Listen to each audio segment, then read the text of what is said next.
Hello കൂട്ടുകാരെ, എല്ലാവരും ഭക്ഷണം കഴിച്ചോ? നമുക്ക് ഇന്നത്തെ ലഞ്ചിന് എന്തൊക്കെയാണ് ഉള്ളതെന്ന് കണ്ടാലോ? ആദ്യം തന്നെ നമുക്ക് ചോറ് വിളമ്പാം. അടുത്തതായിട്ട് മാങ്ങ അച്ചാറാണുള്ളത്. അപ്പോൾ നമുക്ക് മാങ്ങ അച്ചാർ വിളമ്പി കൊടുക്കാം. ഇന്നത്തെ തോരൻ എന്ന് പറയുന്നത് നമ്മുടെ വീട്ടിൽ തന്നെയുള്ള വാഴക്കൂമ്പും ചെറുപയറും കൂട്ടിയിട്ടുള്ള ഒരു തോരനാണ്. വാഴക്കൂമ്പിന് ഉണ്ണിത്തട്ടാന്നും പറയും, ഞങ്ങളവിടെ ഉണ്ണിത്തട്ടാന്നാണ് പറയുക. പിന്നെ ഇന്ന് നമുക്ക് ഫിഷ് ഫ്രൈ ആയിട്ടുള്ളത് അയില പൊരിച്ചതാണ്. അപ്പം ഇന്ന് മോരുകറി ആയതുകൊണ്ട് ഞാൻ സ്പെഷ്യലായിട്ട് അയില വറുത്തെടുത്താണ്. മോരുകറി അയിലയും എനിക്ക് ഒരുപാട് ഇഷ്ടമാണ്. ഇന്നത്തെ കറി മോരുകറിയാണ്, വെള്ളരി മോരൊഴിച്ച് വെച്ച കറിയാണ്. ഈ മോരുകറിയും ഫിഷ് ഫ്രൈയും എനിക്ക് ഏറ്റവും ഇഷ്ടപ്പെട്ട ഒരു കോമ്പിനേഷൻ.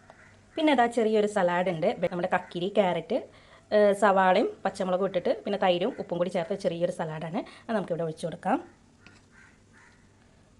പിന്നെ അവസാനമായിട്ട് ഇതാ ഒരു പപ്പടം കൂടി ഉണ്ട് കേട്ടോ.